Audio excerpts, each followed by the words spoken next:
বৈষম্য বিরোধী ছাত্র আন্দোলনের চট্টগ্রাম মহানগর উত্তর ও দক্ষিণের নতুন কমিটি বাতিলের দাবিতে লালখান বাজারে সড়ক অবরোধ করেছেন পদবঞ্চিতরা। এই মুহূর্তে সেখানে আছেন সহকর্মী শফিকুল আলম, সরাসরি যাব তার কাছে।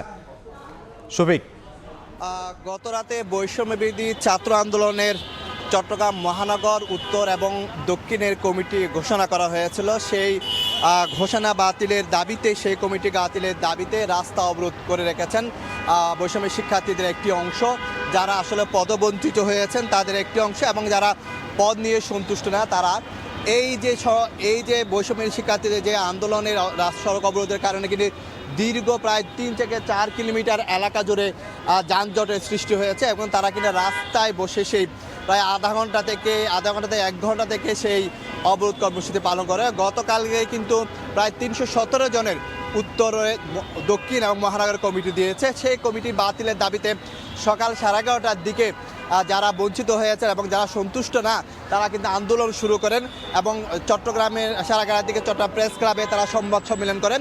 সেখান থেকে তারা 3টি দাবি জানিয়েছেন। এক হচ্ছে 3টার মধ্যে এই কমিটি বাতিল করতে হবে, এবং কমিটির সাথে যারা সংশ্লিষ্ট যারা কমিটি দিয়েছে তাদের আইনের আওতায় আনতে হবে, তাদের বিরুদ্ধে পদক্ষেপ নিতে হবে, এবং কমিটির মধ্যে যারা দুর্নীতিগ্রস্ত এবং চাঁদাবাজ যারা ঢুকেছে তারা দাবি করছে তাদেরকে তদন্তকে তাদের ব্যবস্থা নিতে হবে। গতকালকে যে কমিটি দেওয়া হয়েছে তার পরপরই ফেসবুক জুড়ে আমরা দেখেছিলাম নানা সমালোচনার আমরা ঝড় দেখেছিলাম। তারপরে কিন্তু তারা নানা কর্মসূচি পালন করছে। এই মুহূর্তে আপনি দেখতে পাচ্ছেন এটি হচ্ছে চট্টগ্রামের বহরদাহার থেকে শাহ আমানত আন্তর্জাতিক বিমানবন্দর থেকে সবচেয়ে বড় প্রধান যে সড়ক, সেখানে প্রায় 1 ঘন্টা ধরে দিন যানজট সৃষ্টি হয়েছে, এবং সাধারণ মানুষের ভোগান্তি তো আছে সেটা আমরা দেখতে পাচ্ছি। তবে শিক্ষার্থীদের যে দাবি, তারা বলছেন যে এখানে যে কমিটি হয়েছে সেখানে ছাত্রলীগের নেতাকর্মী সেখানে ঢোকানো হয়েছে, বিভিন্ন গ্যাংয়ের শিক্ষার্থীদের সেখানে ঢোকানো হয়েছে, এবং ব্যবসায়ীদের সেখানে ঢোকানো হয়েছে, সে অভিযোগগুলো তারা বলছেন।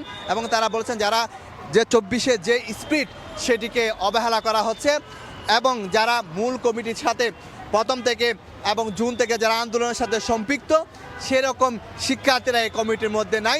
সেই জন্য তারা মহানগর উত্তর এবং দক্ষিণে যে কমিটি দেওয়া হয়েছে সেই কমিটির জন্য হাসাদ আবদুল্লাহকে দায়ী করেছেন, এবং যারা ছিল তাদেরকে দায়ী করেছেন, এবং এই কমিটি বাতিলের দাবি জানিয়েছেন। এই ছিল আমাদের সর্বশেষ তথ্য। চট্টগ্রাম থেকে সহকর্মী শফিকুল আলম।